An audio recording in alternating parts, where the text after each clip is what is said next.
So when I was leaving to come here to tell a story to you fine people tonight, I was looking in the mirror at myself and thinking, you look like a mom.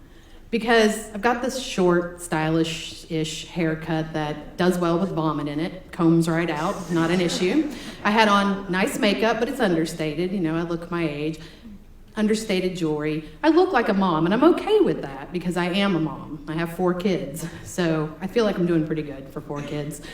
So as I was thinking about this, my story came to me, and it was that when I didn't have children and was thinking about having children, I came to realize that there's 2 camps in the birth world.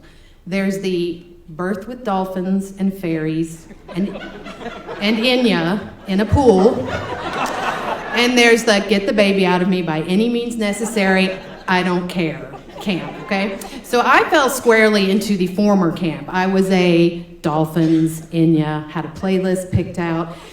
I was gonna do it the right way. And I did feel bad for people who'd had C-sections in that patronizing way you feel bad for people, like, oh, I'm really sorry, that sounds awful. But in my head, I was thinking, you just didn't prepare. You didn't do it right. You didn't have dolphins, you didn't play Inya, your husband wasn't your coach, you did it wrong. So I had my first 2 children, and it was beautiful, it was natural. Inya was playing, there were no dolphins. Asheville doesn't have dolphins. There were river otters, but that's a whole other part of the story. But they went great. My first was born in a hospital. My second was born at home accidentally on the couch. Some of you have probably heard that story. And it was great. And I loved birth. And I loved being a mother. And then I was pregnant with my third, who was a boy. And everything was going great. And then at 32 weeks, we found out that he was going to die. And it was questionable whether he would live to be born at all, because he had a condition called trisomy 18. And if you know Down syndrome, then you know trisomy 18's cousin, because Down syndrome is trisomy 21. James had trisomy 18, which is a much, much worse disease. Most of these babies don't live to be born, and if they are born, they die within the first year of life. So we got this news, and amid the horror and the shock and the crushing grief of knowing that I was going to lose one of my children, which is every mother's deepest, deepest nightmare, I was doing research, and the more I researched, the more I found that these babies, if they live to be born, do not survive labor. It's too hard on their bodies, they're too fragile, and their heart gives out. And so me, the hippie, let's have dolphins in the birthing pool, Inya lover, decided that I was gonna have a C-section because it was the safest route for my son to come out. And so on August 2nd of 2016, I went for a routine OB appointment, and I was gonna have a C-section in a few days. And things weren't looking good. Doctor was concerned, so she said, we're gonna send you over to the hospital and you're gonna do it now. So I didn't have that last couple of days to prepare for meeting my son and possibly telling him goodbye in the same 5-minute span. So we got to the hospital, and after 67 successful needle pokes, they got an IV in me. No offense to anybody who works at Mission, you guys are lovely, but it did take a while to get me an IV. And things moved very quickly, and they put me in a wheelchair to go down to the operating suite, and I still don't understand why I needed a wheelchair. I was fine, but they put me in a wheelchair and wheeled me down there. And if you've never had the delight of having a C-section, when you go into the operating room, you expect this sterile white room with glowing lights. And really, it is a white room, but it's stuffed with equipment, it's stuffed with people, and then in the middle of it is a bed that looks like it belongs in an insane asylum.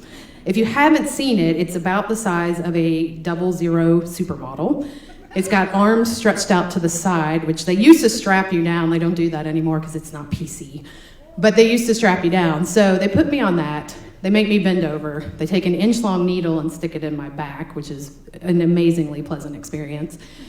And then my body starts to go numb from the chest down. And if you've ever woken up with your arm asleep, you know how awful that feeling is of numbness in one arm, and you're shaking it, and you're just, it's awful. Think about that for your whole body, from pretty much here down, just goes numb. So as I'm sitting there, they start moving me around, and I can still feel them moving me, but I'm so in my head, I'm shaking, I'm crying. My husband is beside me, my doula is beside me. They're trying to pep talk me. Me, the natural birth girl who's never had any major surgery, is about to be sliced open. And I feel them moving me, and they tell me, he's gonna be out in a few minutes. So just relax, Catherine, he'll be out. And so I feel tugging and pulling, and then I hear the doctor say, we've got him out. And I can't see anything because there's a curtain, and they drop it, but I was so blinded by my grief and shock that I barely remember that first glimpse. I just remember crying to my husband, is he alive? Is he alive? Because we didn't know if he was gonna live. We didn't even know if he'd ever take a breath. And my husband went to the incubator, and my doula was standing next to me, and I said, "Is he alive? Is he alive?" And nobody could hear me because I was so weak from the shaking and the drugs that no one heard me. So I was watching the monitor, and I finally heard the tiniest mew, like a little kitten, like the saddest little mew in the world.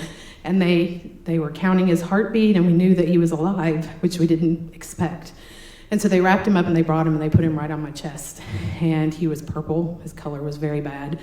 His little lips were like a rosebud. He had a full head of brown, fuzzy hair. And he was looking at me, and he wasn't crying, and he wasn't scared, and he rested his little hand on my face. And in that moment, I thought, what difference does it make how they come into this world? What matters is that they come at all.